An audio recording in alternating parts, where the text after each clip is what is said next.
The moment the message turned blue, Madeline Maddie Brooks felt her entire world tremble. She stood on a cracked Brooklyn sidewalk, snow falling in soft flakes against her coat, clutching her old iPhone like it was the last piece of hope she had left. Her fingers shook as she typed the words she'd rehearsed for hours. "Connor, I'm pregnant. Please call me. I'm scared." For 3 long seconds, the typing bubble appeared. She held her breath, her heartbeat pounding louder than the traffic behind her. Then nothing. The bubble vanished. Her call went straight to voicemail. Another attempt, blocked, and another, blocked again. She whispered his name through chattering teeth. "Connor, don't do this to me, please." But the snow kept falling, and the screen stayed call. She didn't know that, in a penthouse high above Manhattan, Connor Hale stared at her message with panic clawing at his throat. His mother, Evelyn Hale, CEO of the Hale Empire, the woman what? Back. Maddie. She did. And she definitely didn't know he hadn't just abandoned her, he had underestimated her.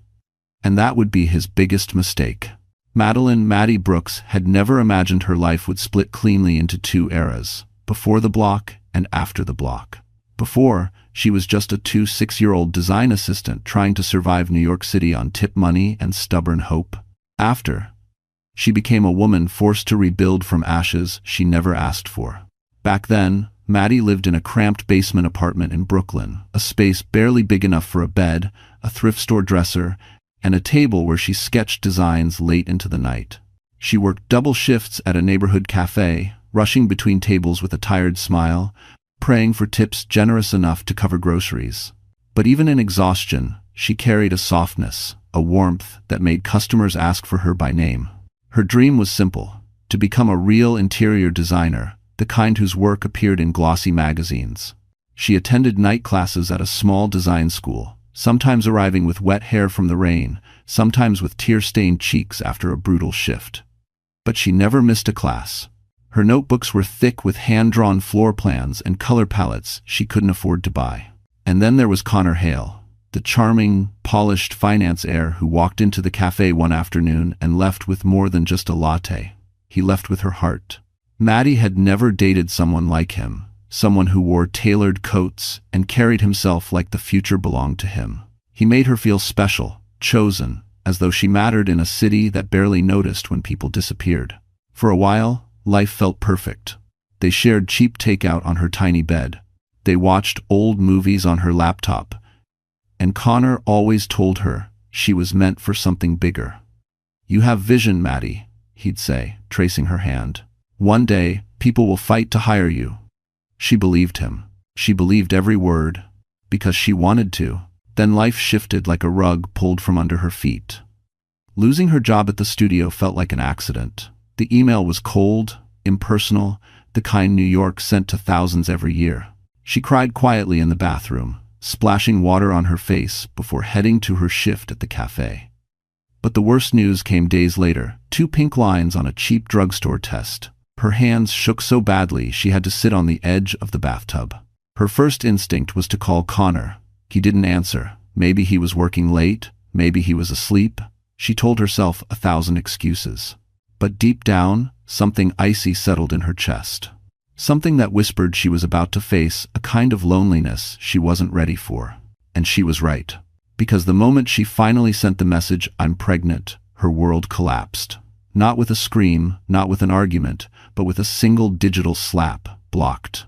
After that night, Maddie learned what survival truly meant. She pawned her jewelry, she sold half her clothes, she drove Uber at night to pay for prenatal vitamins. She worked until her ankles swelled and her back throbbed. And still, every morning she promised her unborn child the same thing: "I will make a life for us.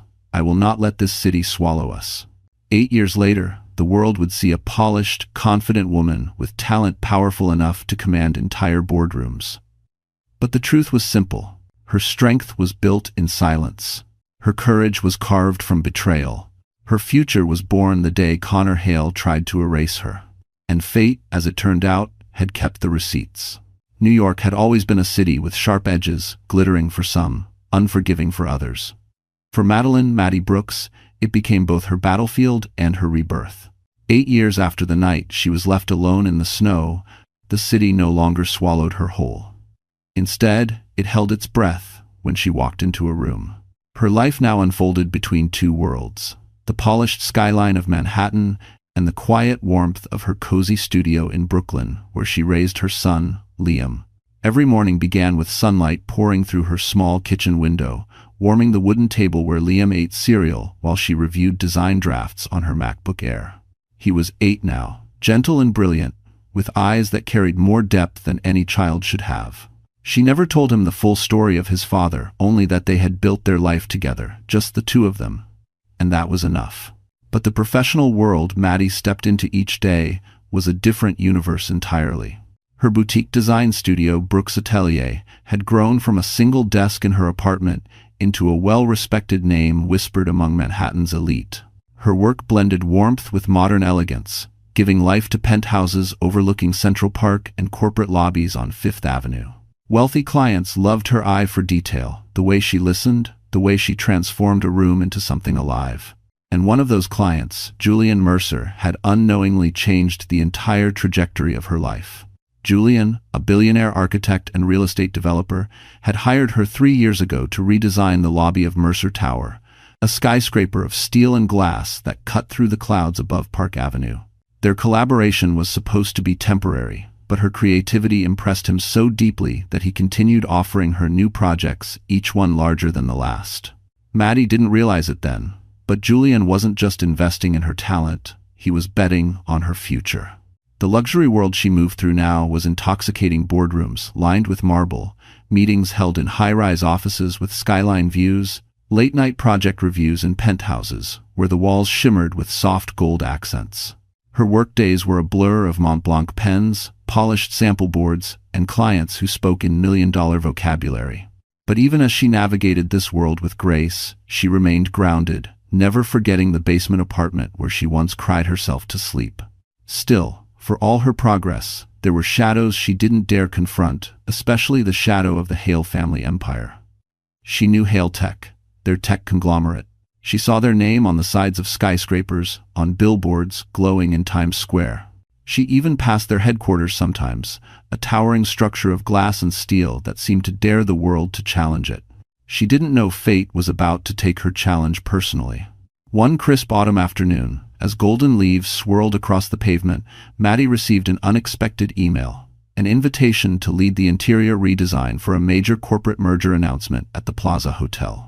It was the kind of opportunity that could elevate her firm into the international spotlight. She skimmed the details, budget, expectations, timeline, until her eyes stopped on one line.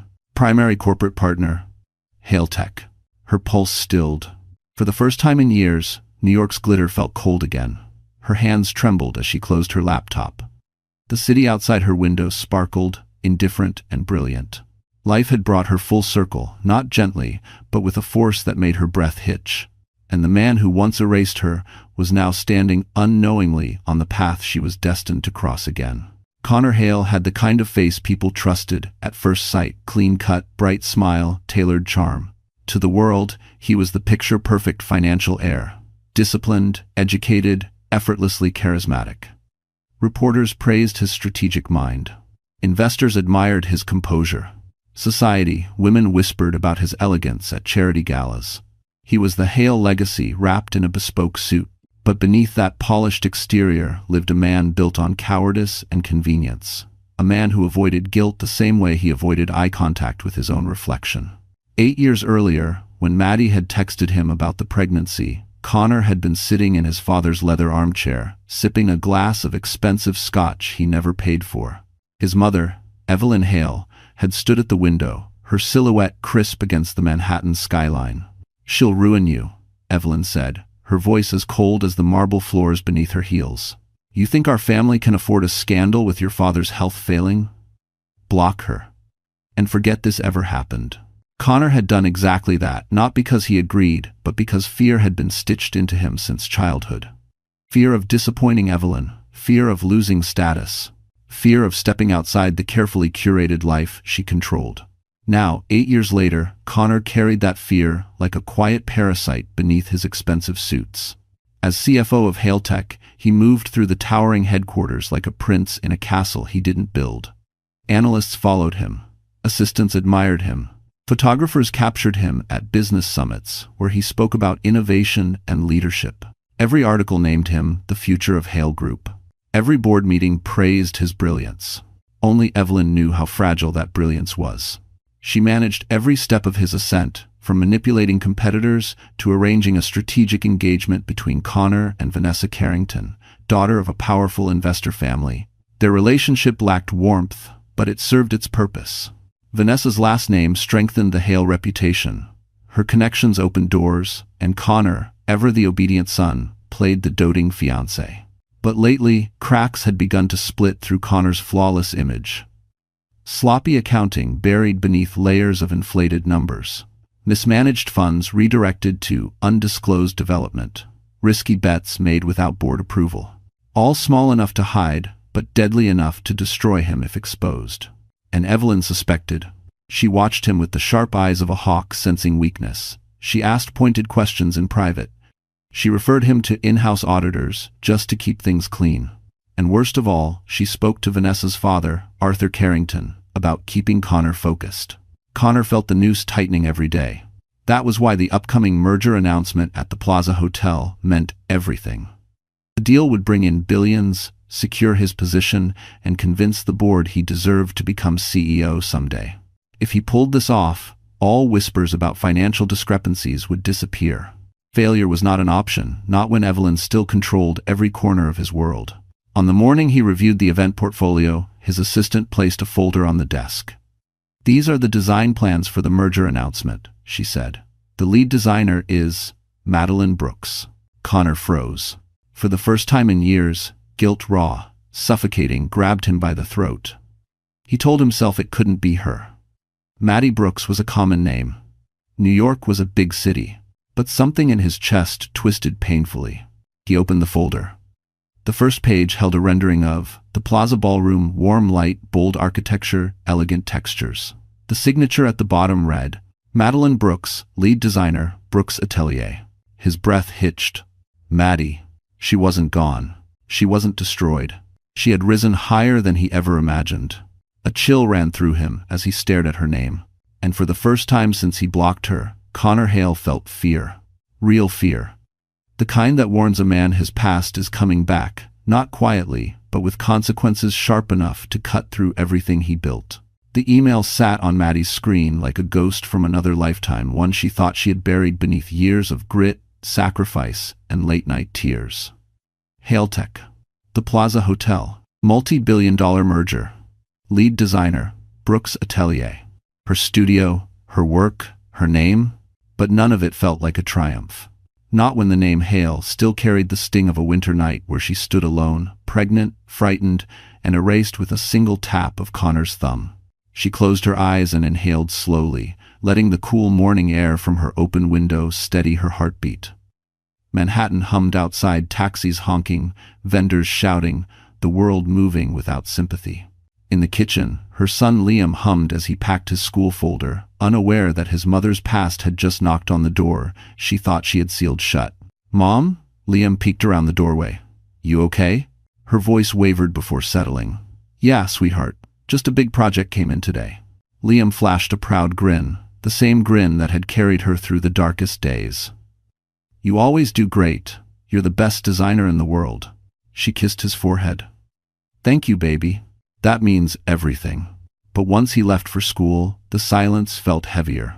Maddie opened the file again, scanning the contract line by line. It was perfect, too perfect. The budget was enormous. The exposure would be career-changing. The event had the potential to place Brooks Atelier on the international map. Yet her stomach twisted with every word. HaleTech wasn't just a company. It was a door to the past she had spent 8 years rebuilding herself from. A past filled with nights driving Uber until dawn, because her prenatal vitamins cost more than her meals. Days when she worked through back pain, swollen ankles, and constant fear of eviction. Mornings when she woke praying she could stretch one more week out of the little savings she had left. A past where she whispered promises to an unborn child that she had no idea how to keep. And the cruelest part?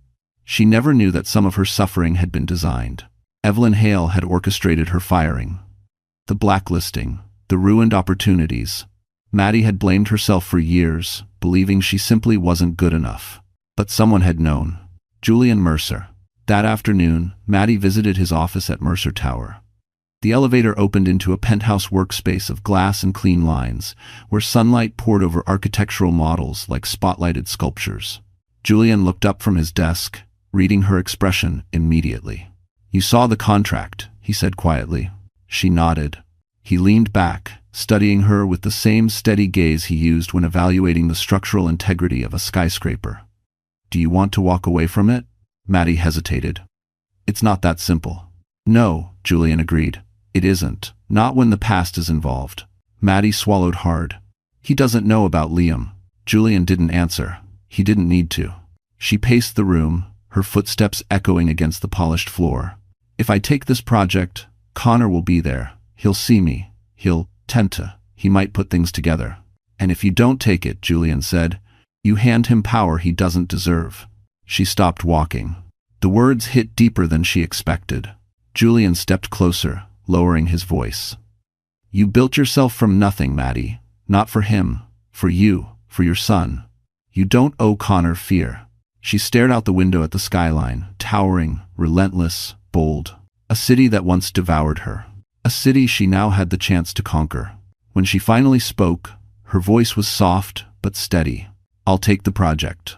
Julian nodded, pride flickering behind his calm expression.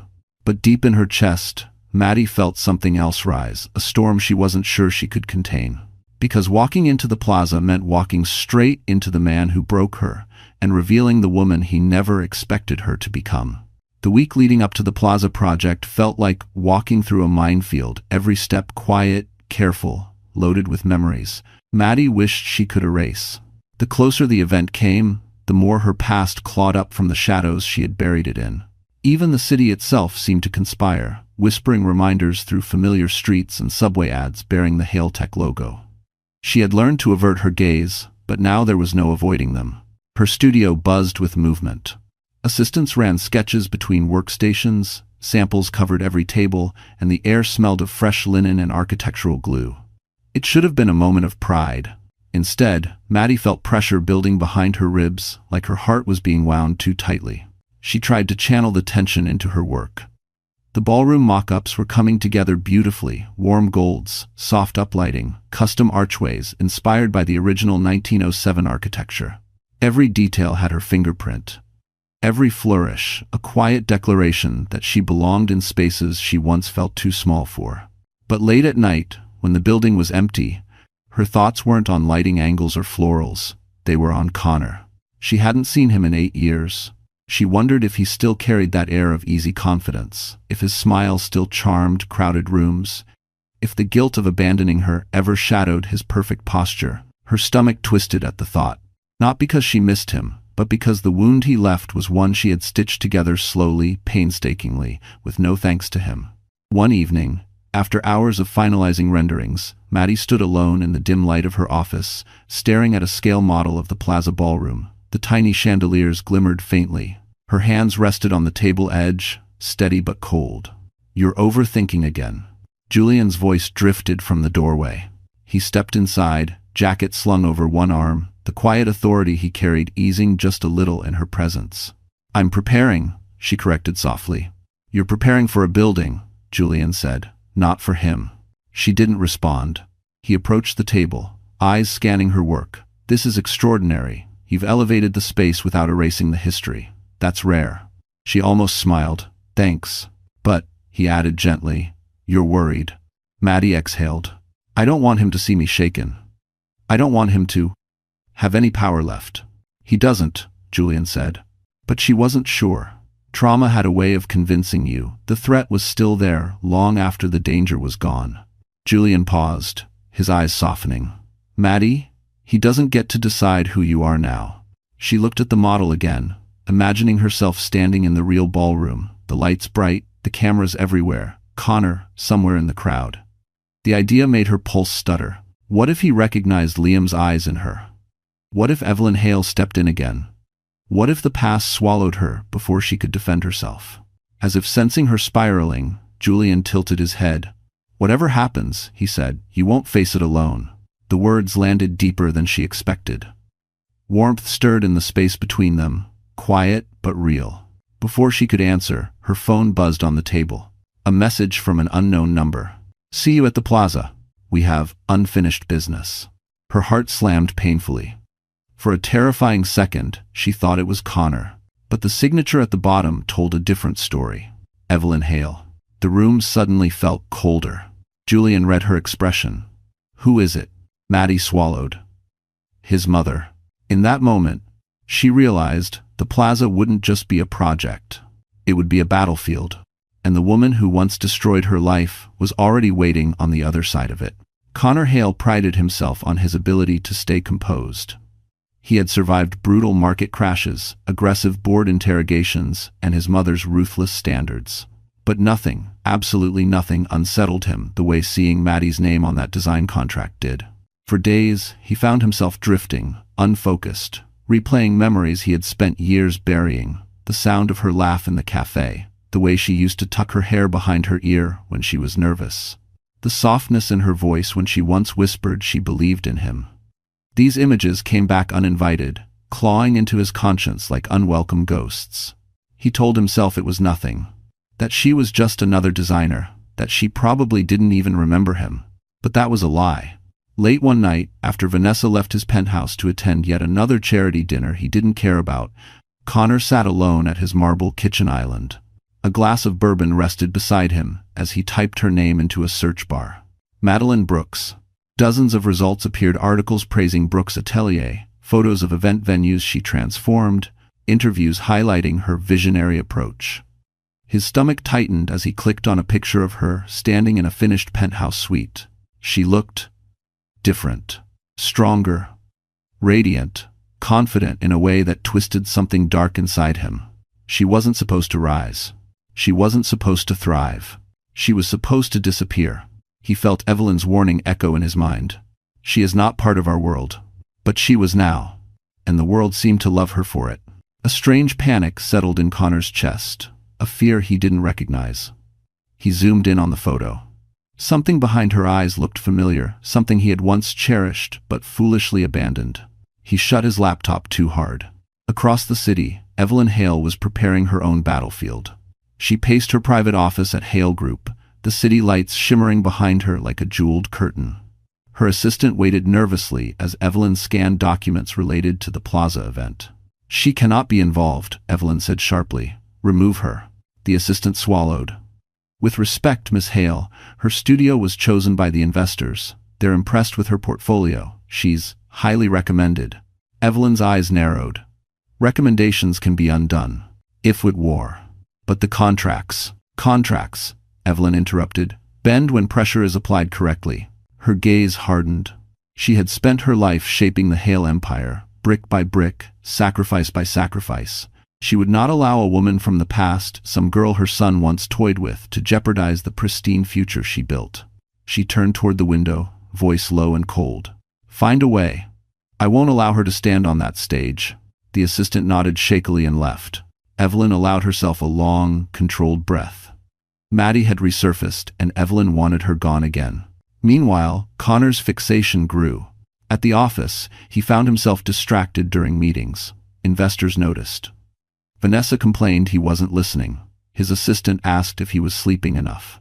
Every whisper, every side glance grated on him. Why was he so bothered? Why did the thought of seeing Maddie again make him feel like the ground beneath him wasn't stable? He finally admitted it to himself. At least. He was afraid she hated him. Afraid she would expose him. Afraid she knew too much. But what he feared most was that she had forgotten him entirely. Obsession replaced logic. He opened her profile again. Her eyes in the photo stared back at him, not with longing, not with softness, with strength, a strength that terrified him. He muttered into the quiet penthouse, "Maddie, what do you want from me now?" But the truth was brutal. She didn't want anything from him. Yet fate was about to give her everything he feared losing. And Evelyn Hale, the very woman who had buried Maddie before, was already sharpening her knives. The morning sun poured through Maddie's apartment like a soft spotlight, warming the hardwood floors and brushing against the edges of her carefully organized studio space. Usually, mornings brought calm coffee brewing, The quiet tap of Liam's footsteps, the soft rustle of design sketches scattered across her desk. But today felt different. Today felt like the beginning of something she couldn't quite name. She stared at her reflection in the bathroom mirror. Bare face. Faded t-shirt. Sleepless eyes. Not fear, no. Something deeper rested beneath her ribs. Anticipation mixed with the quiet tremor of a woman preparing to confront the ghost who once ruined her life. She tied her hair into a loose bun, studying herself. 8 years had sculpted her into someone sharper, steadier, far more capable than the trembling girl Connor had discarded. But trauma still had a way of whispering lies. He still has power over you. You're still that girl he abandoned. You're not ready. She splashed cold water on her face, breathing slowly. Then she said aloud, I am not her anymore. A soft knock sounded on the doorframe. Mom? Liam stood there, backpack slung over one shoulder. You look serious.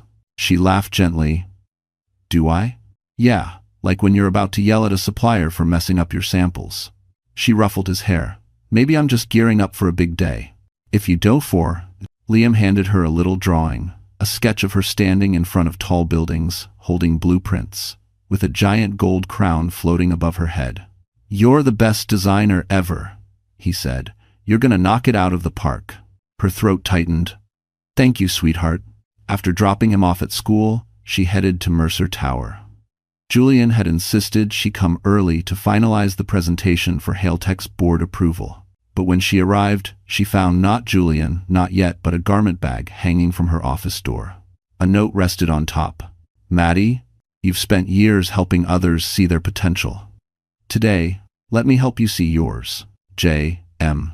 Inside was a simple but stunning black jumpsuit, tailored, modern, powerful. The kind of garment that didn't beg for attention, but commanded it. She hesitated. This wasn't a gown or a dramatic transformation, but it was a statement, a reclamation. She put it on. The woman staring back at her in the mirror looked like she belonged in the boardrooms she once cleaned as a janitor during her college nights. Strong shoulders, clean lines, quiet authority. Julian appeared in the doorway, pausing as he took her in. Well, he said softly, if Connor Hale thought he knew who he blocked 8 years ago, he's about to get a very rude awakening. She flushed, shaking her head. It's just clothes. No, Julian said. It's armor. And Dukid. He handed her a slim folder. Here's your talking points for the investor walkthrough. You'll lead the first half. I'll jump in after. Maddie blinked. Me? Lead? You've designed the entire vision. They need to hear it from you. Her heart thudded. Julian, this is the Hale Group. Evelyn will be there. And? Julian lifted a brow. You think she intimidates me? Maddie let out a shaky breath. She terrifies me. Julian's gaze softened. Then let me be blunt. Evelyn Hale fears only one thing, what she cannot control. And she cannot control you. His words settled over her like a cloak. As they walked into the conference room, her heels clicking confidently across the marble, Maddie felt something shift inside her. Finally, the faint but undeniable spark of a woman stepping out of survival and into power. The doors opened. Evelyn Hale stood inside, their eyes locked. And in that charged, airless moment, Maddie understood. This wasn't just a presentation. It was the opening strike of a war she never asked for, but was finally ready to win. The conference room inside Mercer Tower wasn't built for mercy. Its glass walls reflected every face, every hesitation, every weakness. Sunlight streamed across the long marble table, illuminating the room with an almost theatrical brightness fitting, considering the drama about to unfold. Maddie stepped inside, Julian slightly behind her, steady and composed like a silent fortress. Evelyn Hale stood at the far end, spine straight, lips pressed into a poised, efficient line. But she wasn't the first one Maddie noticed. Connor was. He sat near the center of the table, suit immaculate, hair perfectly styled, but his face cracked for a split second the moment he saw her. The breath left his body. His eyes widened, confusion crashing into recognition collapsing into something much darker, dread. It was subtle, but Maddie saw it. And Evelyn did too. Her gaze snapped to Connor, sharp as a blade. Maddie forced herself to breathe evenly. This wasn't the trembling girl he abandoned. This was a woman in tailored armor, standing on her own battlefield.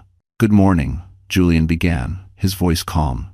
Thank you all for being here to review Brooks Atelier's design direction for the merger event at the plaza. But the room wasn't looking at Julian.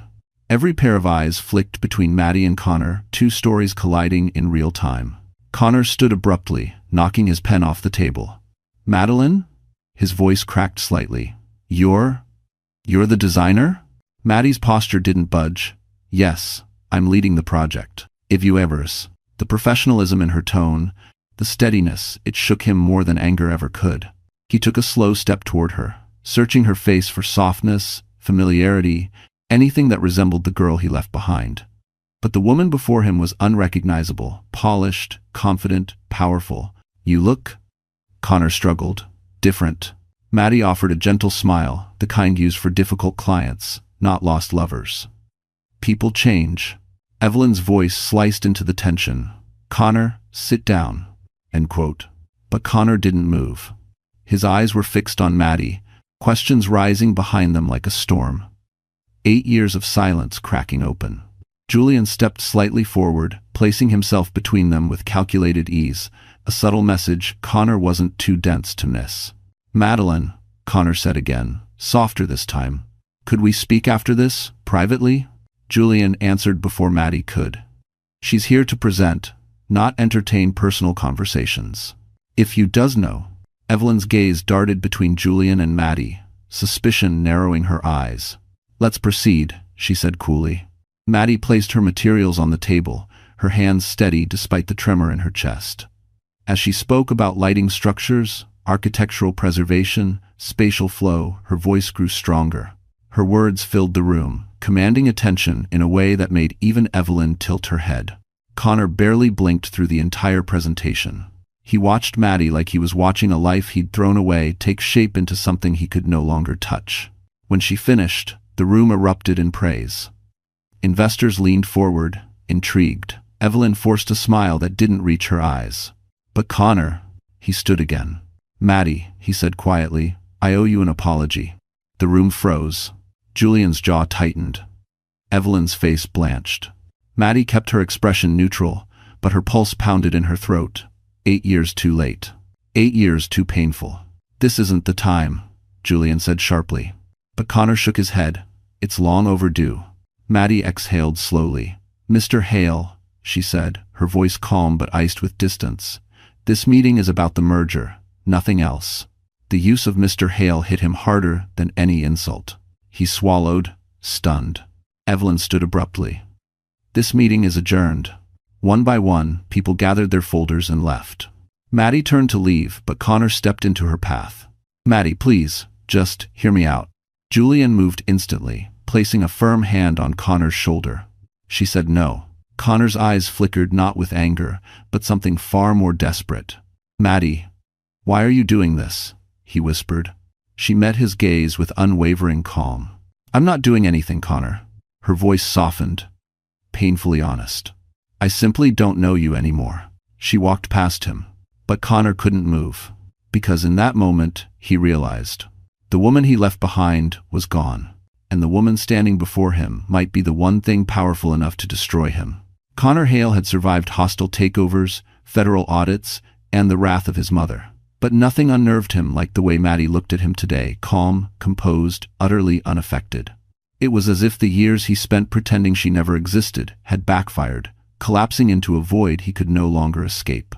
Back in his penthouse, he paced the living room, bourbon untouched on the table. His reflection stared back at him through the floor-to-ceiling windows, perfect suit, perfect jawline, perfect life, except none of it felt solid anymore. It all felt borrowed. Maddie, he whispered, tasting the name for the first time in years. It tasted like regret.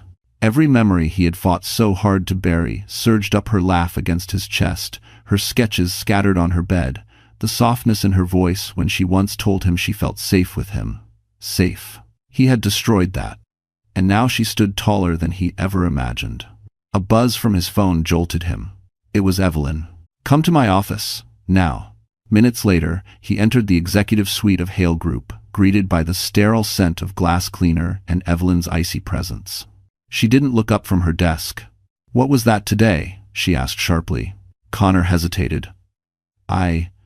Didn't expect to see her. Clearly, she snapped. You behaved like a teenager seeing his prom date with another boy. He clenched his jaw. It wasn't like that.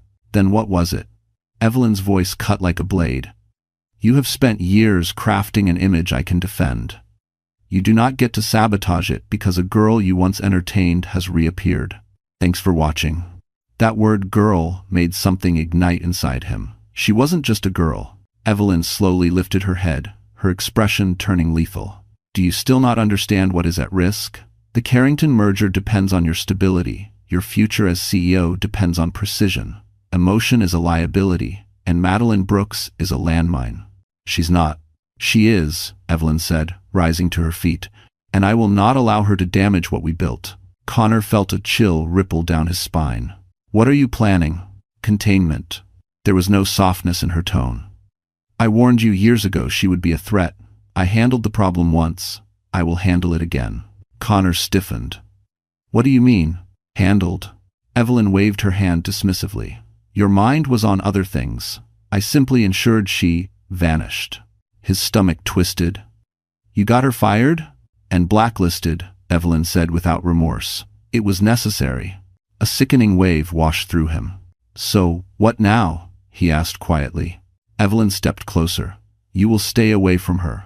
You will act professionally, and you will not, under any circumstances, let that woman think she has power over you. But she did. And Evelyn knew it. Meanwhile, across the city, Maddie walked into her Brooklyn apartment carrying groceries, only to find Julian in the kitchen helping Liam with a school project. For a moment, warmth washed over her, this small glimpse of a life she had never dared to imagine. You okay? Julian asked once. Liam ran to his room. Yes, she lied. Just, today was intense. Julian studied her. Connor? She nodded. And Evelyn? Julian's expression hardened. You need to be careful with her. Evelyn Hale doesn't fight fair. Maddie leaned against the counter, finally letting her guard drop for a second. I'm not afraid of Connor anymore. It's her. Julian stepped closer. Then we'll face her together. Those words steadied her like an anchor. But when she checked her phone, a new message appeared, one that made her blood run cold. Miss Brooks, a formal complaint has been filed against your studio. Immediate review required. City Licensing Board. Julian looked at her screen, jaw tightening. Evelyn has made her first move, he said. And Maddie suddenly understood. This wasn't personal revenge. This was a war Evelyn intended to win, no matter who she had to destroy. The letter from the City Licensing Board sat on Maddie's desk like a verdict waiting to be read aloud. Formal complaint. Violations under review. Potential suspension. Words meant to cripple a small studio, words Evelyn Hale had weaponized without hesitation. Her staff tried to hide their panic, but Maddie felt it in the tightness of the room, the whispered conversations, the stolen glances toward her closed office door. She sat alone, pressing her palms against her temples, trying to steady her breathing. Brooks Atelier wasn't just a business. It was her second chance. Her livelihood. Liam's future. Julian arrived within minutes of her call, his presence filling the doorway like a warm shield. Let me guess, he said, voice low. They won't tell you who filed it. Maddie nodded. Anonymous complainant, but we both know who. Julian's jaw flexed. Evelyn didn't even wait 24 hours. The experience. She's targeting my livelihood, Julian. Maddie's voice cracked before she could stop it. What if the licensing board shuts us down? What if Liam? Julian took her hands. Breathe. They won't shut you down. You run one of the cleanest studios in Manhattan. She's trying to scare you. But it's working, she whispered. Across town, in the mirrored halls of Hale Group, Connor sat in his office, staring at his computer screen, unable to focus. His mind kept replaying the meeting, the look in Maddie's eyes, a mixture of calm and distance that cut deeper than anger ever could. His assistant stepped inside cautiously. Mr. Hale, Miss Hale has instructed me to forward you a file. Connor frowned. What file? The assistant placed a folder in front of him. Inside were documents listing the formal complaint against Brooks Atelier. His stomach dropped. Mother filed this? He asked quietly. I shouldn't say, the assistant murmured, eyes avoiding his. But she didn't need to. The answer was written all over the papers. Connor leaned back in his chair, guilt twisting through him like a blade. This is wrong. The assistant hesitated. Sir, I've been with the company a long time. Your mother has done worse. He looked up sharply. What? She swallowed, suddenly pale. Never mind, I should go. But Connor's heart was already pounding. Worse? Worse than sabotaging a young woman's entire career? Worse than ruining someone he once claimed to love? Something inside him began to fracture. Meanwhile, Maddie entered her studio floor, putting on a mask of strength for her team. She gathered everyone together. Listen, she began. We've been hit with a false complaint, but we will handle it with transparency and professionalism. No one is losing their job. No one is shutting down anything. We will get through this. It's not Russ. Her words steadied the room, but inside, she felt like a dam about to burst. When the team returned to work, Julian pulled her aside. You need protection. Legal, financial, and personal. I can't fight Evelyn Hale, Maddie whispered. She controls half the city. Julian met her eyes. Good thing, you're not fighting alone. In another part of Manhattan, Connor confronted his mother. You filed a complaint against her studio, he said flatly. Evelyn didn't look up from her laptop. Of course I did. You can't do that. It's unethical. It's necessary, she corrected, finally meeting his gaze. You are unstable around her.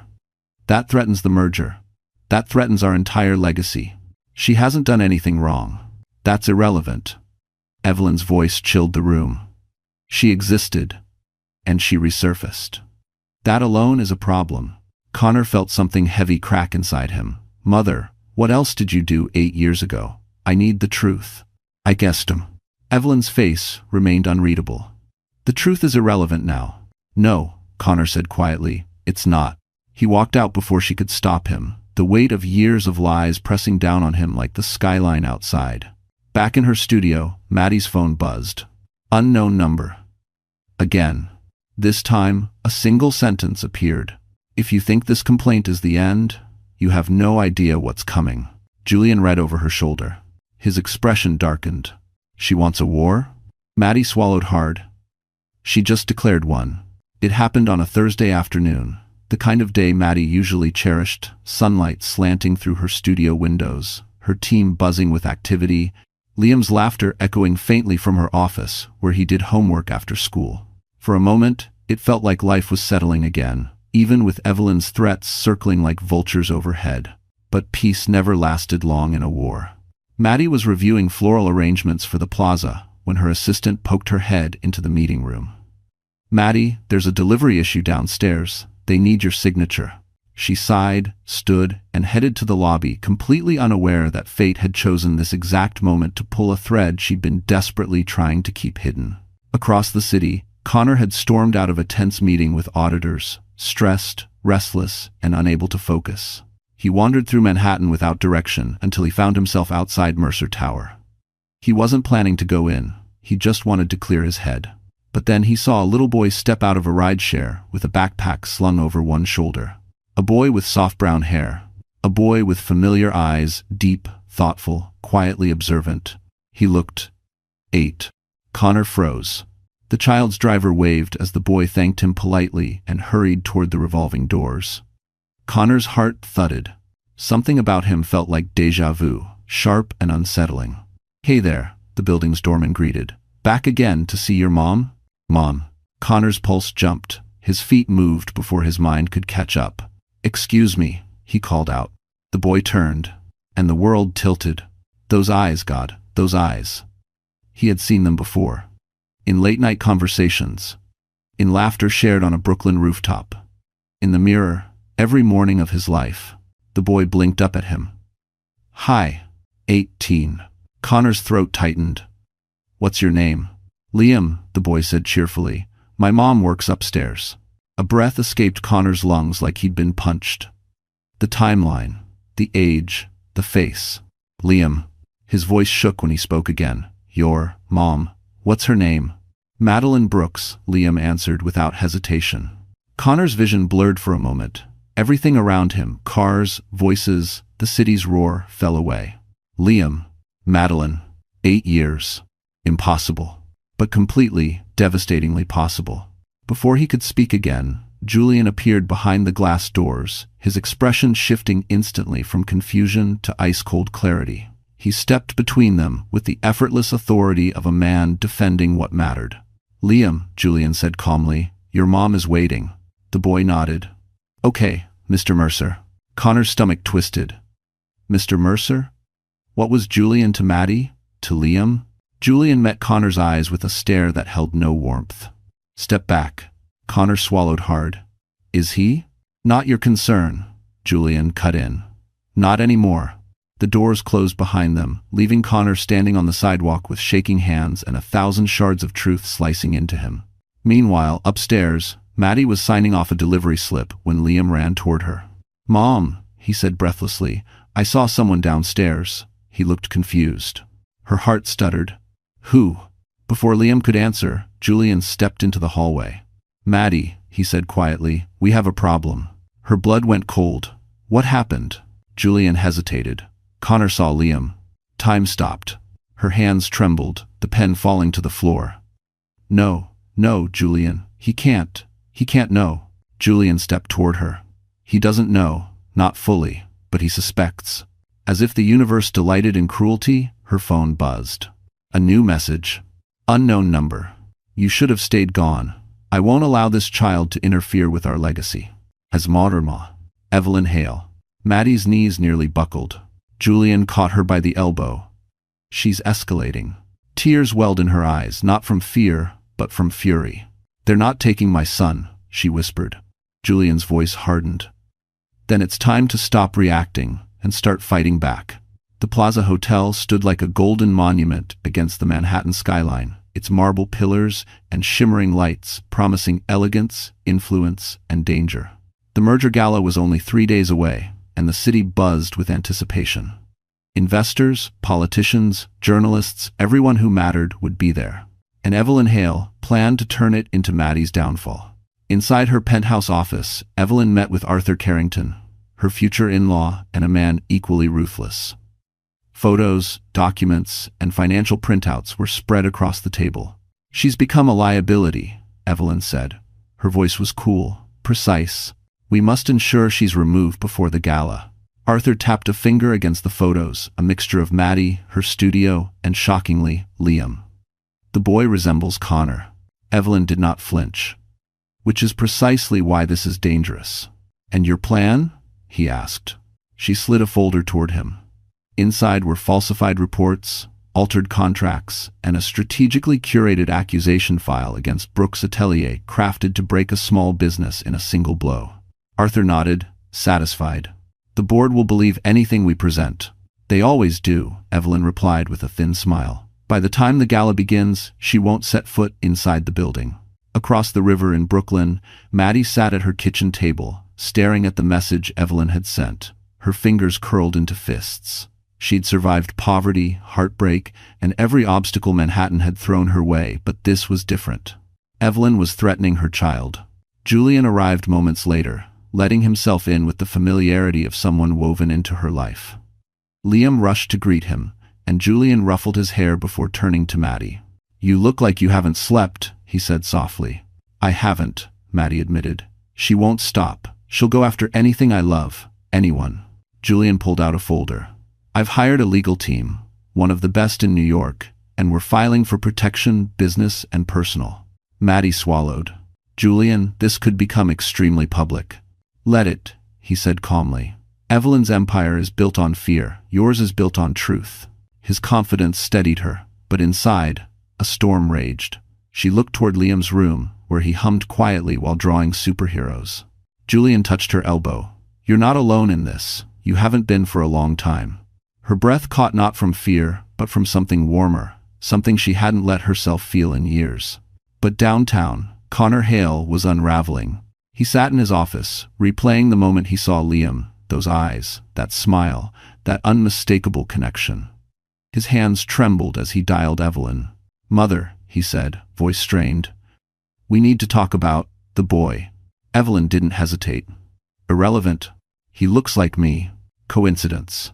"You lied to me," he whispered. "All these years, you lied." Evelyn's voice sharpened. "Whatever that boy is or isn't does not matter. What matters is preserving our family legacy. Do you understand? But Connor didn't. For the first time, he truly didn't. He hung up, staring into empty space, realization settling like lead in his chest. Meanwhile, Maddie arrived at the plaza for a final walkthrough with Julian. The ballroom was a cathedral of golden light, her designs reflected in every curve, every shimmer, every detail. It was the culmination of her talent, her proof that she belonged among the elite who once ignored her. But as she walked beneath the crystal chandeliers, she felt a chill. Evelyn Hale stood at the opposite doorway, hands clasped, eyes cold, a faint, victorious smile on her lips. Their gazes locked across the room, tension crackling like electricity. Maddie didn't flinch. Not anymore. Evelyn stepped forward, heels echoing sharply on the marble floor. "Enjoy the room while you can," she murmured. "You won't be standing in it the night of the gala." Maddie exhaled slowly. "You can't intimidate me." Evelyn's smile widened. "My dear, I haven't even started." For the first time since their war began, Maddie didn't feel fear. She felt anger, righteous, controlled, powerful. She whispered back, "Neither have I." The night of the Plaza Gala arrived draped in gold. Manhattan shimmered beneath a velvet sky, each window glowing like a jewel. Black cars lined Fifth Avenue, spilling out investors, dignitaries, and society figures dressed in their finest. Paparazzi flashes lit the air like electric rain. Inside her Brooklyn apartment, Maddie stood before her mirror, breath held still. She looked nothing like the girl Connor once abandoned. Her jumpsuit from earlier in the week had been replaced with a gown, simple, elegant, unmistakably powerful. Deep emerald satin swept over her frame, the color catching the light like polished stone. Her hair was pinned loosely, soft waves framing a face sharpened by resolve. She wasn't dressing to impress Connor. She wasn't dressing to intimidate Evelyn. She was dressing for herself, for the woman she had fought to become. Liam stood beside her, eyes wide. "Mom, you look like a real-life queen." Emotion tightened Maddie's throat. "Thank you, sweetheart." End quote. Julian arrived moments later, wearing a classic black tuxedo that made the room feel 10 degrees smaller. His eyes softened when he saw her. "Maddie," he murmured, "you look extraordinary." A blush warmed her cheeks. "You clean up pretty well yourself." He smiled, a quiet, knowing thing. "Ready?" She nodded, but her pulse skittered nervously. Julian extended his arm. "Whatever happens tonight, you walk beside me. No fear. No hesitation.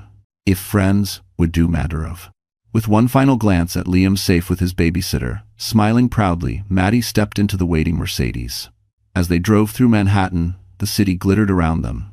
Billboards flashed, towers glowed, and in every reflection, Maddie saw a woman she barely recognized but admired. Meanwhile, inside the plaza's ballroom, Connor stood near the entrance, hands clasped behind his back. He had barely slept in days. Every thought returned to Liam, his age, his face, the eerie resemblance Connor couldn't explain away. Tonight was supposed to secure his future.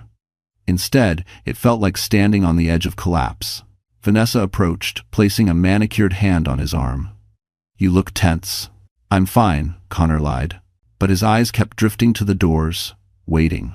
Then Evelyn appeared in a sleek silver gown, her expression sharp as crystal. "Control yourself tonight," she said. He clenched his jaw. "Mother, no distractions," she cut in. "I expect perfection." For the first time in his life, Connor wanted to defy her. The doors opened. The room seemed to inhale. Maddie entered on Julian's arm, emerald gown catching every glimmer of chandelier light. Heads turned. Conversations paused. Even the orchestra seemed to falter. Connor forgot to breathe. He watched her move with a confidence he had never possessed, a quiet, magnetic grace that made even the wealthiest women in the room feel suddenly flat, ordinary. Evelyn's face darkened. "Unacceptable," she hissed under her breath. But Maddie didn't see her, not at first. Her eyes scanned the ballroom, cataloging every design detail she had poured her heart into. Pride flickered in them, soft but undeniable. Then her gaze met Connor's. A collision. A storm. A history unfolding in a single heartbeat. Connor stepped forward, desperation rising. "Maddie," Julian smoothly intercepted, shaking his head. "Not here." Connor's eyes dropped to Julian's hand, resting protectively at her back. "So he's the man in her life now," he murmured. Jealousy spiked through him, irrational and sharp. Evelyn, watching from a distance, saw the shift. And she smiled. Not kindly, but like a woman who had already set fire to the chessboard. The lights dimmed. The announcer's voice echoed. "Ladies and gentlemen, welcome to the Haletech Carrington merger celebration." Maddie felt the room tighten around her. This night wasn't just a celebration. It was a trap one Evelyn Hale had spent years perfecting. The orchestra faded into a soft hum as the gala reached its peak. Champagne glasses clinked beneath the golden chandeliers, investors murmured with excitement, and cameras flashed like distant lightning. The room pulsed with anticipation. Every powerful figure in Manhattan gathered under one roof, unaware they were standing on a fault line inches from rupture. And Evelyn Hale was ready to trigger the quake. She watched Maddie from across the ballroom, her expression sharpened into something predatory. Standing beside Arthur Carrington, she whispered instructions the way a general directs troops before a final assault. "It happens the moment she steps forward," Evelyn murmured. Arthur nodded. "This will destroy her credibility." Connor overheard, and something inside him twisted violently. "What are you talking about?" he demanded. Evelyn dismissed him with a cold flick of her hand. "Not now, Connor." But he stepped closer, lowering his voice. "If you're planning something against Maddie, against her studio," Evelyn corrected. A necessary distinction. Connor felt his heart hammer. "Mother, stop, please." But Evelyn had never listened to pleas, not from him, not from anyone.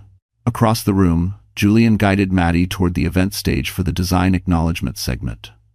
Her palms were slightly damp, but her posture was unshakably composed. She had earned this moment. Every detail of the ballroom was her creation, her vision made real. Julian squeezed her arm. "Remember, you belong here." Before she could answer, the announcer boomed. "Please welcome Madeline Brooks of Brooks Atelier, the visionary behind tonight's transformation of the Plaza Ballroom." End quote. Applause burst through the room. Maddie inhaled deeply and stepped forward. That's when Evelyn struck.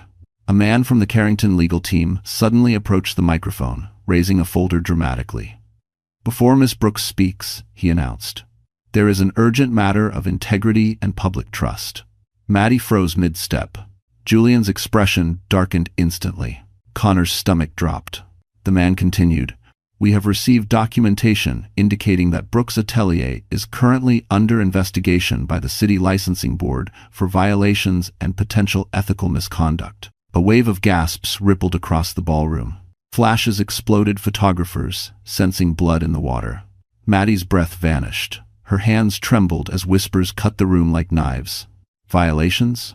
How unprofessional. I knew. She rose too fast. Evelyn watched with quiet satisfaction. Julian stepped forward. "This is inappropriate and defamatory. Those allegations are unverified." But the man cut him off. "We cannot celebrate a designer whose business may be in violation of city regulations. For the integrity of Haletech and the Carrington merger, we must address this immediately." Connor felt physically ill. "Mother," he hissed, "what have you done?" Evelyn didn't take her eyes off Maddie. What was necessary? Maddie stood frozen, her heartbeat roaring in her ears. The chandeliers blurred, the room tilted. Every whisper felt like a nail hammered into her spine. Julian stepped beside her, voice steady but furious. "You do not speak another word about Miss Brooks without legal proof. She has run her studio with integrity, more than I can say for some people in this room." The jab landed hard. Connor flinched. But before the moment could shift, Evelyn glided toward Maddie, smile cold and poisonous. "You should have stayed quiet," Evelyn whispered, just loud enough for the nearby guests to hear. "Ambition is dangerous for people like you." Something in Maddie snapped. Her fear evaporated under a surge of anger. Sharp, clean, righteous.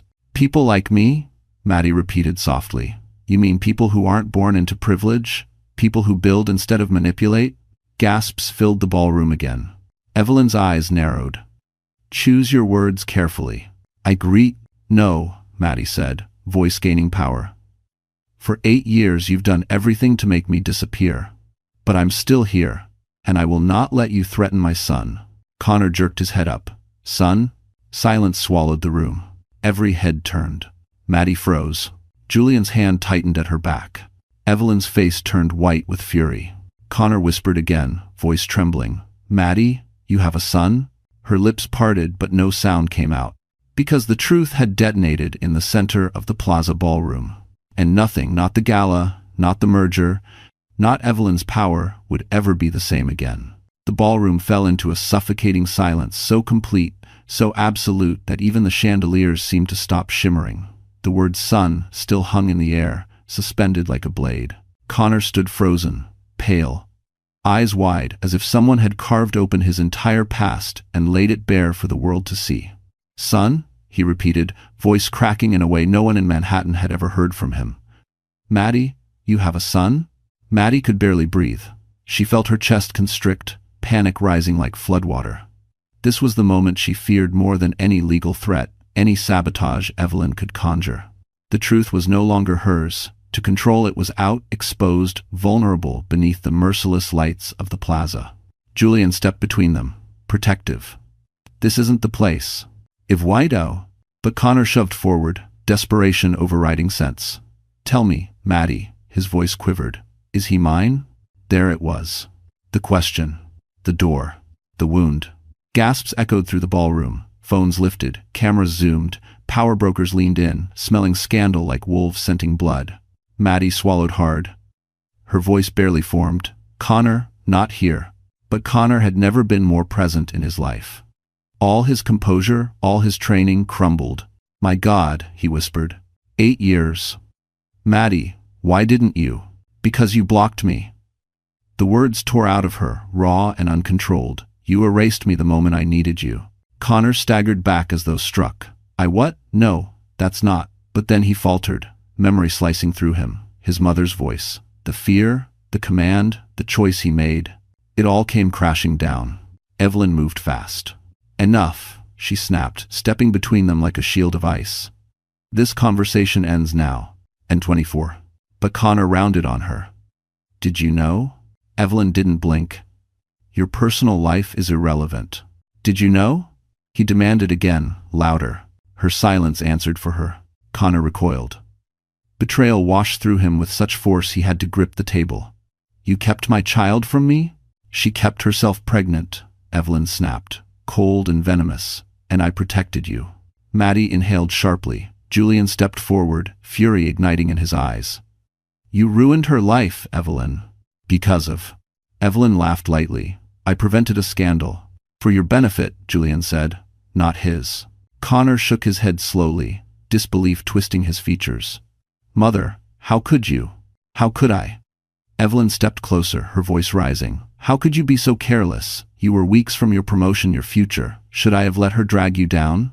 Maddie flinched as if slapped. Connor stared at his mother as though he'd never seen her before. "You destroyed everything. You destroyed her. You destroyed my chance to..." "To what?" Evelyn hissed. "Raise a child with a waitress who would have bled you dry? Don't be naive, Connor." Maddie's fists trembled. Julian stepped in, voice low but lethal. "Watch your words." But Evelyn continued, relentless. "Madeline Brooks is nothing. A mistake. One I corrected. That did it." Maddie's breath steadied.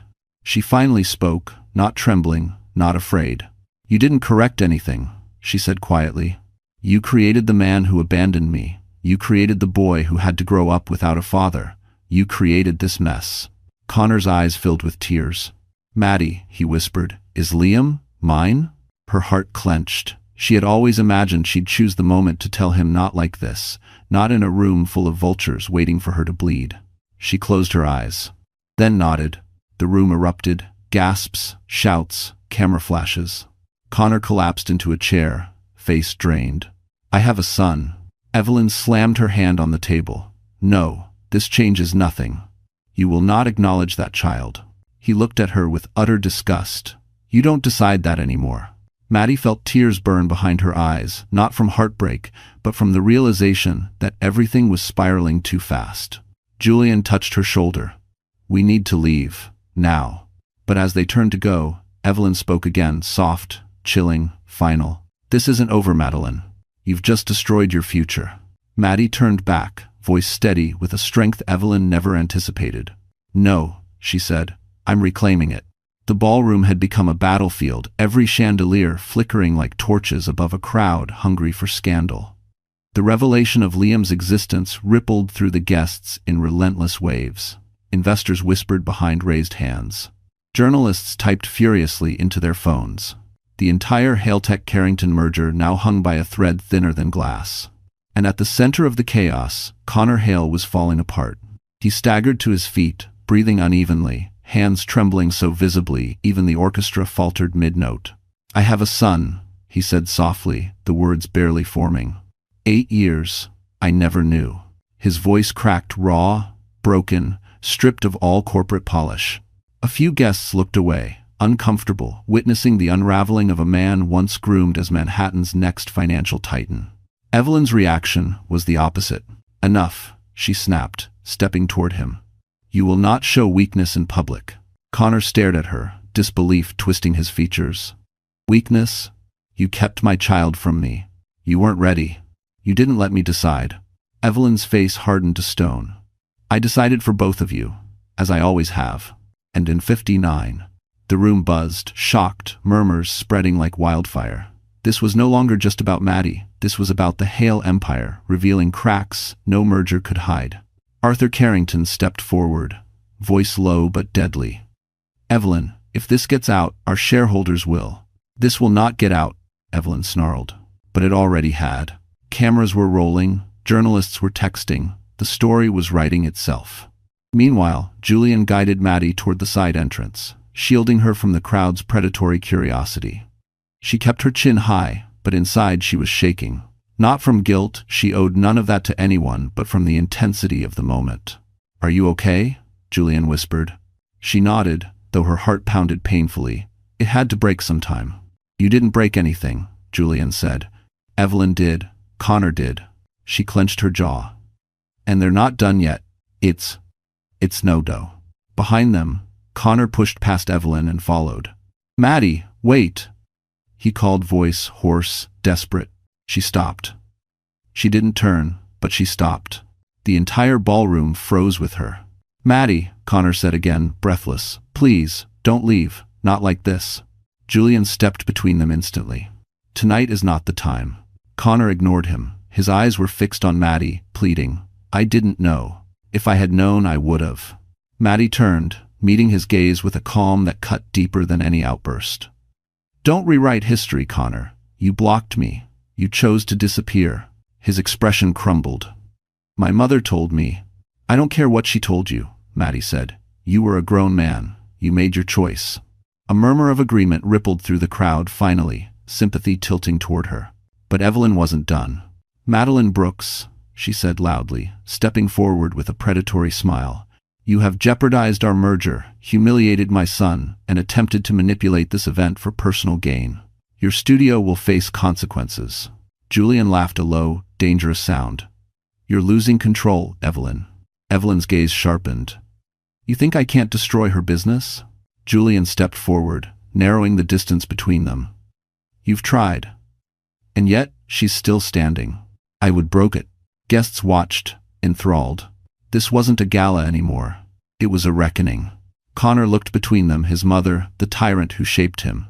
Maddie, the woman he wronged. Julian, a man who stood where he should have. For the first time, Connor saw the truth clearly. "Mother," he said, voice trembling, "you've been controlling my entire life. Guiding you." She corrected. "Destroying everything real," Connor whispered. "Everything good." Evelyn's jaw tightened. "Weakness is unbecoming of a Hale." Connor shook his head. "Maybe that's why this family keeps breaking." Gasps scattered through the ballroom, and in that moment Maddie realized something. This wasn't just Connor's downfall. This was Evelyn's too. She turned to Julian and whispered, "It's time." He nodded. "You're ready." Maddie stepped forward again, not toward Connor, not toward Evelyn, but toward the center of the room. The crowd parted. She lifted her chin, and with the entire ballroom watching, she prepared to drop the twist neither the Hales nor Manhattan saw coming. The crowd held its breath as Maddie stepped back into the center of the ballroom. No trembling, no shame. Only a steady calm that unnerved Evelyn and stunned Connor. The tension snapped through the air like electricity, and even the chandeliers seemed to dim in anticipation. Maddie's voice was soft but carried effortlessly.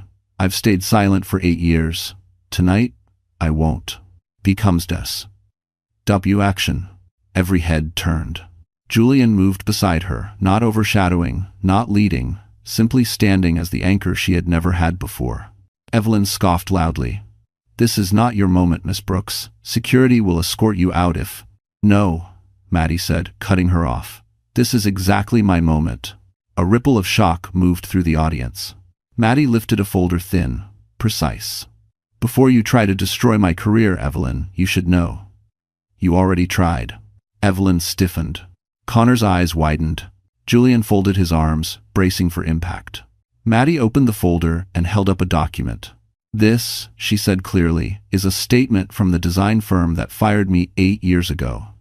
They confirmed they received pressure from the Hale Group to terminate me. Pressure tied directly to my relationship with your son.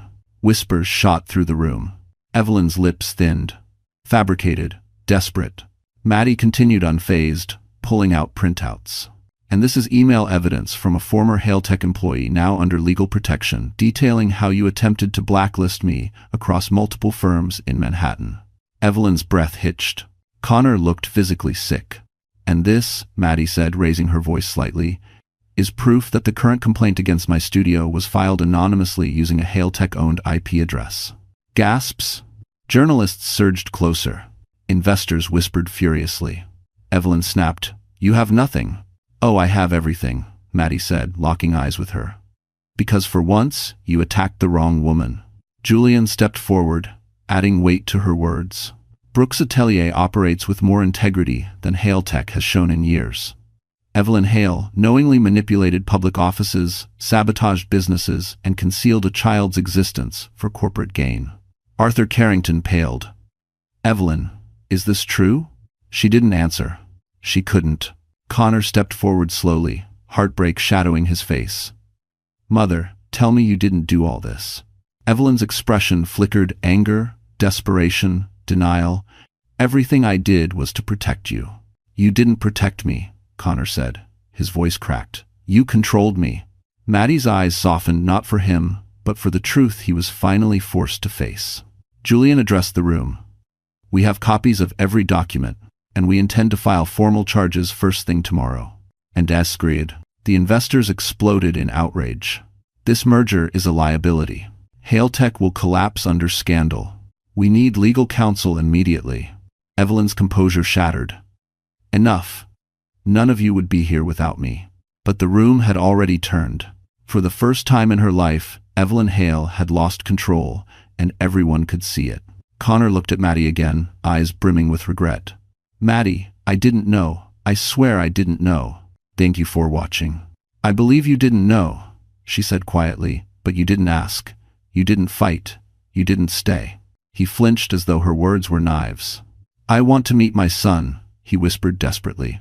Maddie inhaled deeply. "That's not a conversation for tonight." Evelyn lunged forward. "You will not allow her to take anything from us, Connor. Not your future, not this company, and certainly not." "Enough," he said sharply. Evelyn stopped cold. The entire room froze again. Connor's voice was soft, shaking but resolute. "Mother, you lost the right to make decisions for me a long time ago." Maddie watched him, surprised at the honesty in his voice but unmoved. Julian touched her hand. "You did it," he whispered. "You turned the tide." But the night was far from over.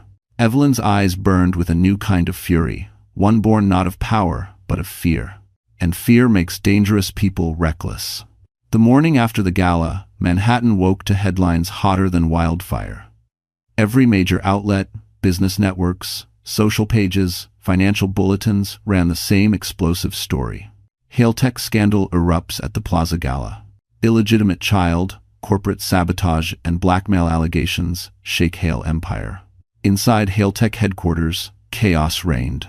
Board members stormed into the glass conference room, their voices sharp and panicked. Arthur Carrington sat at the end of the table, glaring at Evelyn with a fury usually reserved for enemies of the state. "This merger is dead," Arthur said coldly. "Your actions have put the entire organization at legal risk."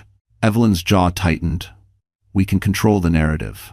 "No," Arthur snapped. "You cannot. The story is everywhere. Investors are withdrawing. Our legal team is preparing for litigation. and your son, your successor, has been compromised. I quote. Connor sat farther down the table, looking like a man hollowed out from the inside. His tie hung loose, his eyes rimmed with sleeplessness. He barely resembled the golden heir he had been just 24 hours earlier. I didn't know, he murmured, again more to himself than anyone. But excuses no longer mattered. A senior board member slammed a folder onto the table. Financial discrepancies tied to your department have surfaced. Unauthorized transfers, risky holdings. We've uncovered everything you tried to hide. Connor's face blanched. It was over. Not because of Maddie, but because of his own choices Evelyn had taught him to make. Arthur stood. Effective immediately, Connor Hale is suspended pending further investigation. Evelyn shot up. You can't do this. He's the future of this company. Arthur's glare could cut steel. Your family has no future here. Not after last night. Gasps. Silence. Then the final blow. And you, Evelyn, are removed as CEO until our internal review is complete. Evelyn's breath stuttered. It was the closest she had come to breaking in public. You fools, she whispered, shaking with rage. Without me, this company collapses. Then it will collapse honestly, Arthur said, instead of rotting under your corruption. End quote. Meanwhile, across Brooklyn, Maddie sat on her balcony with a cup of coffee, the city stretching before her like a canvas she had finally earned the right to paint. She expected anxiety, fear, shame, but instead, she felt lighter. Julian arrived with pastries, setting the bag beside her. How are you holding up? She smiled faintly. Strangely okay. The world is on fire because of you, he said teasingly. I didn't want a war. No, Julian said gently, but you won one. And if 15. Liam burst onto the balcony at that moment, holding a toy sword.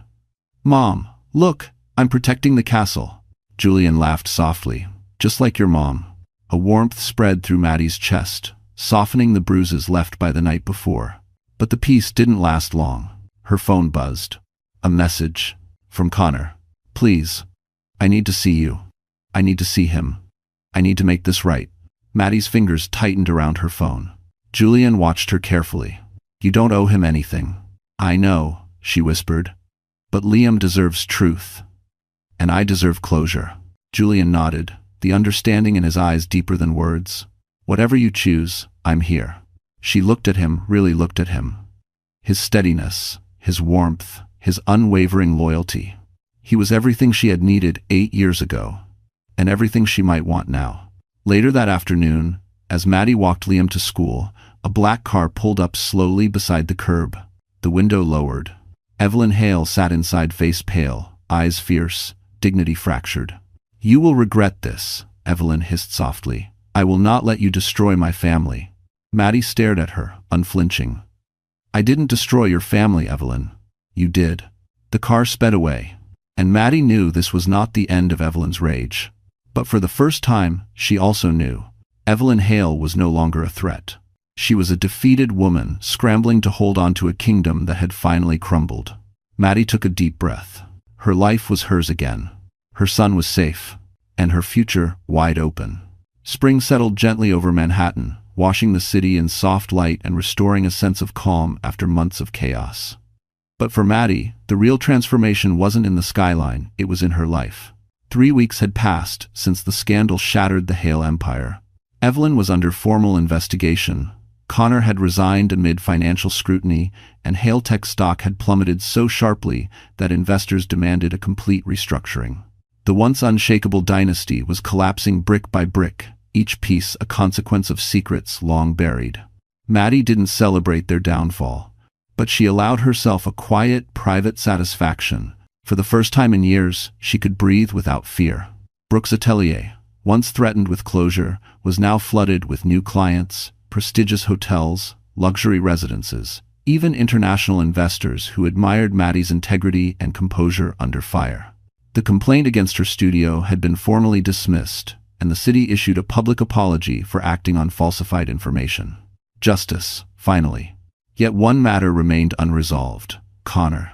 He reached out several times, messages filled with remorse, guilt, and pleas to meet Liam. For days, Maddie ignored them, torn between anger and a deep instinct to protect her son. But eventually, She agreed to a short meeting, under controlled circumstances, with Julian present. They met at a quiet park in Brooklyn. Connor arrived looking smaller, somehow humble, stripped of ego, stripped of privilege. He didn't wear a suit, his hair was unstyled, his eyes were red-rimmed. "Thank you for letting me come," he said, voice thin. Maddie nodded but said nothing.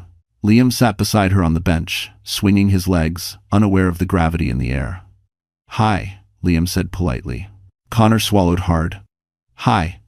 Liam?" The boy's smile came easily. "Are you Mom's friend?" Connor's eyes filled. I'm trying to be."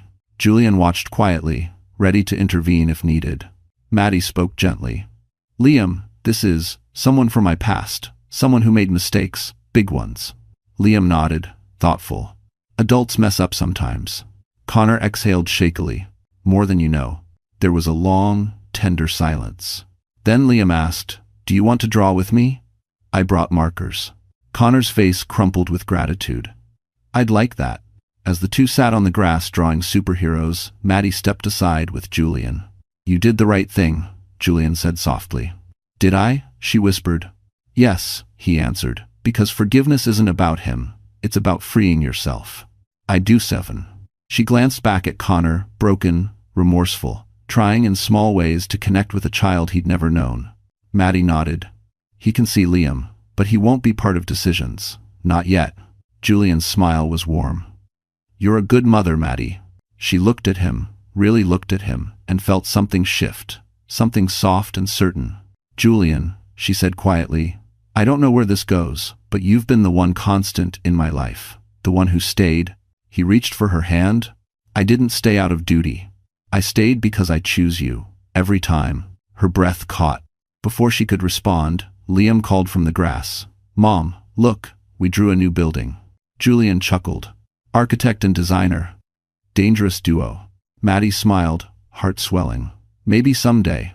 Later that evening, as they walked home, Liam between them, swinging their hands, Julian paused on the Brooklyn Bridge and faced her. "Maddie," he said softly, "you rebuilt your life alone, but you don't have to live it alone." Her breath trembled. "Are you saying what I think you're saying?" He nodded. "I love you, and I love Liam, and if you'll have us, I want a life with you."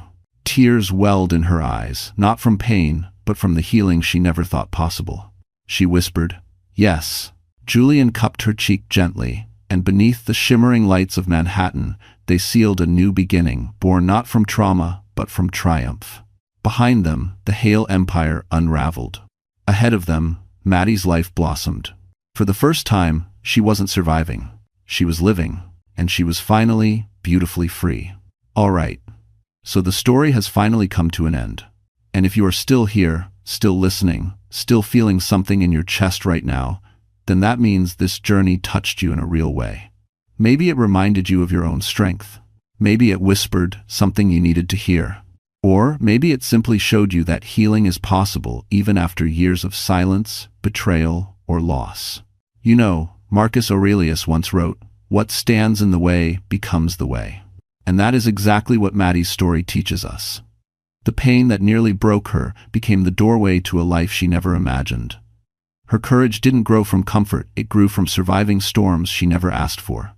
And just like her, we all carry battles nobody else sees. But we also carry the power to rise again, to rebuild, to choose a future that honors who we are becoming. So if something in this story stayed with you, let it remind you of your own resilience.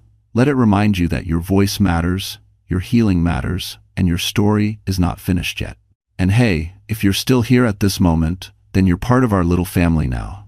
So go ahead, like, share, and subscribe to stay with us on the next journey.